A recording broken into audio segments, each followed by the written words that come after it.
beberapa agenda terakhir ini ada terlihat politisi Nasdem ikut dalam agenda masuk itu. Oh, saya aja mau ikut. Alhamdulillah. Silaturahmi bersama Perhimpunan Indonesia Tionghoa yang diketuai oleh Pak Teddy. Kemudian juga ada Bu Istri, ini adalah bendahara ya. Jadi makanannya beliau yang bayarin. Kami merasa sangat akrab, sangat dekat. Karena saya juga banyak yang sudah berhubungan cukup lama dan kami berterima kasih. Malam ini keluarga besar inti itu atau Perhimpunan Indonesia Tionghoa memberikan ya semacam dorongan, support, energi kepada saya dan Bang Dul. Ini luar biasa. Tadi yang hadir nggak tahu, mungkin hampir 1.000.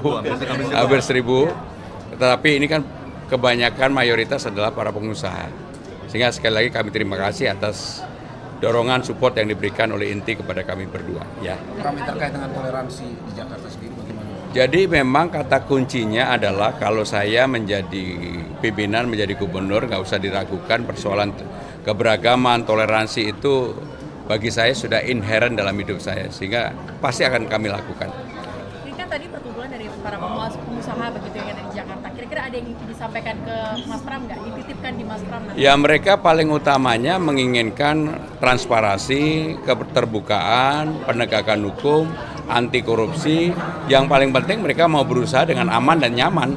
Itu kata kuncinya.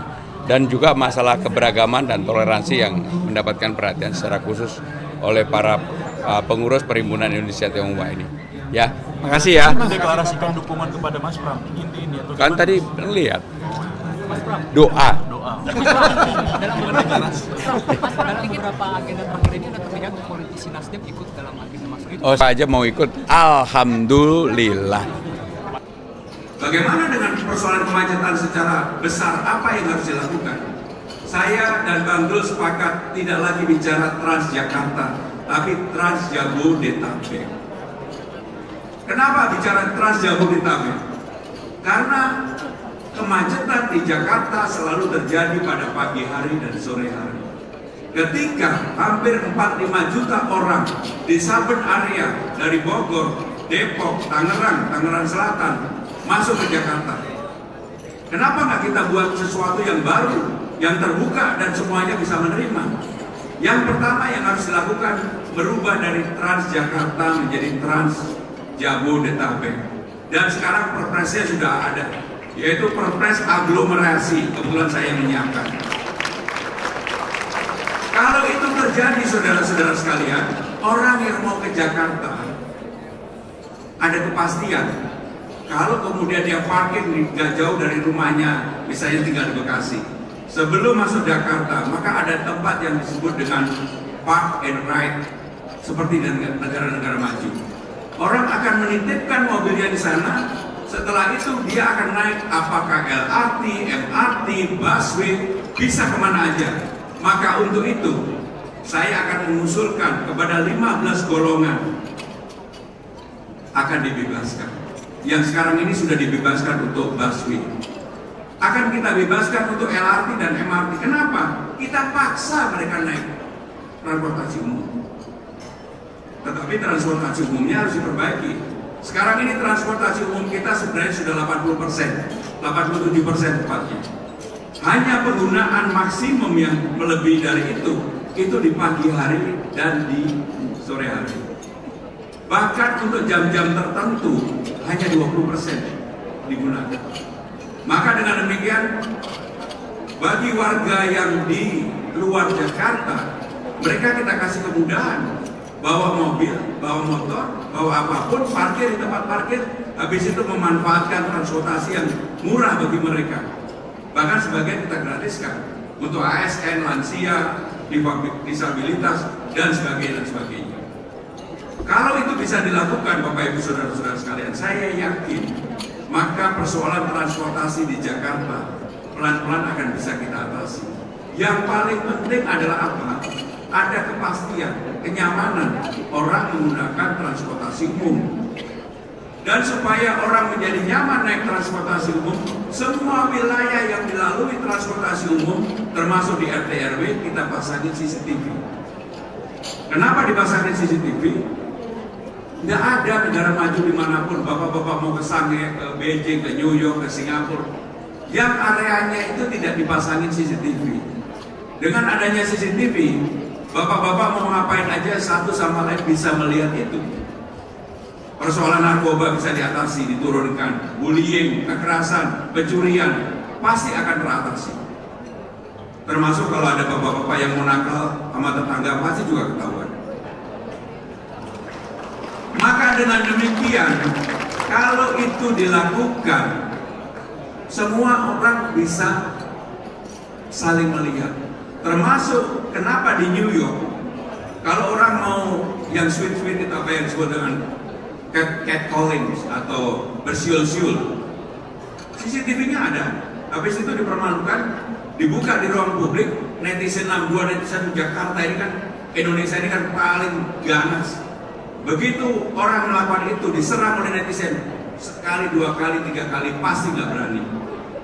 Maka dengan demikian gagasan-gagasan itu harus ada. Kalau memang saya diberikan amanah untuk memimpin Jakarta. Tetapi yang tidak kalah pentingnya, kebetulan saya sebagai penjaga dapur presiden sehingga saya tahu tentang apa yang disebut dengan Inafan, Indonesia Fund. Saya dengan cara yang sama, kalau Inafan bisa, kenapa Jakarta Fund nggak bisa? Dari mana modalnya? Jakarta Fund itu, Inafan itu modalnya dari 2 triliun dari APBN, 4 triliun dari PMN, 6 triliun. Kenapa saya tahu? Saya yang menyiapkan paperworknya. Karena dikelola secara profesional, nggak ada ASN-nya, benar-benar swasta murni, angkanya begitu besar. Termasuk bisa melakukan investasi untuk smelternya Freeport yang kemarin. Dengan cara yang sama, saya akan menggagas yang disebut dengan Jakarta Fund. Dari mana dananya? APBD kita, anggaran belanja daerah Jakarta itu 81 triliun. Silvanya, sisa anggarannya selalu 5-6 triliun. Kenapa nggak dari 5-6 triliun itu? Karena itu kebutuhan memajukan Jakarta. Kita ambil saja 3 triliun untuk Inafan, dikelola secara profesional. Siapa yang mengelola? Profesional. Apakah ada? Ada. Pasti di ruangan ini tahulah orang-orang yang profesional di dunia yang seperti ini. Ada yang namanya Rida yang sekarang pegang Inafan. Di Singapura ada yang namanya Hilman Sitohang yang dulu begitu di Indonesia sangat dihargai. Orang-orang seperti itu kalau diberikan kesempatan untuk mengelola dana seperti itu, saya yakin mau. Maka untuk itu, kenapa ini ada? Supaya orang pemerintah Jakarta tidak hanya bergantung dari pajak dan restribusi. Memang ada setoran dividen kepada pemerintah tapi kecil. Coba kalau kemudian punya yang namanya Jakarta Fund, dan Jakarta Fund ini kenapa menjadi menarik? Karena nggak perlu kolateral. Sama dengan Inafan, nggak perlu kolateral. Kolateralnya apa? Negara. Jakarta Fund, kolateralnya apa? Jakarta. Ya beda dengan Pak Didi atau Pak yang lain-lain kalau berbisnis kan pasti ada kolateralnya. Nggak mungkin nggak ada kolateral. Pak Teddy menjadi besar kolateralnya macam-macam kan gitu. Kalau bapak-bapak yang sudah saya sebut tadi, kolateralnya leverage-nya udah nggak perlu lagi lah. Tapi bagi yang baru-baru, mana ada, nggak ada. Harus ada kolateral. Maka untuk itu, Bapak Ibu dan saudara-saudara sekalian, saya dan Bang Dul sungguh-sungguh kalau diberikan amanah ingin membuat sesuatu yang baru bagi Jakarta. Yang paling penting adalah persoalan mengenai toleransi, keberagamaan, dan itu menjadi hal yang paling utama bagi saya pribadi karena hal yang menguatkan bagi Indonesia. Terus terang sekarang ini demokrasinya sudah mulai dewasa, berbeda-beda oke-oke aja, tetapi yang harus dijaga dengan baik hal yang menyangkut toleransi dan keberagaman. Nggak boleh ada kelompok apapun yang merasa dirinya lebih dari yang lain. Nggak boleh. Maka Maka dalam kampanye saya dan Bang Dul juga mengatakan, Bang, kita gak boleh sekalipun membawa hal yang berkaitan dengan toleransi dan keberagaman, terutama agama, budaya, dan sebagainya. Maka kenapa dengan sadar, walaupun pilkadanya di Jakarta, saya ini Pramono Anung, lahir dari Kediri, besar di Kediri, sampai SMA di Kediri, saya tetap diminta nama saya dipanggil Mas Pram, bukan Bang Pram. Rasanya aneh kalau Bang Pram. Kalau Bang Dul dipanggil Mas Dul, ya gak cocok. Sehingga kalau Bang Dul tetap aja menjadi Bang Dul. Dan saya juga bersyukur, ini terakhir dari saya, pasti di ruangan ini dulu mengikuti bagaimana sepak terjangnya Bang Dul. Bagaimana yang namanya Sarah sama Zainab berantem berpuluh-puluh tahun. Sampai mereka sekarang ini sudah umurnya pun mungkin sudah mendekati puluh-puluh tahun. Yang beruntung siapa sih?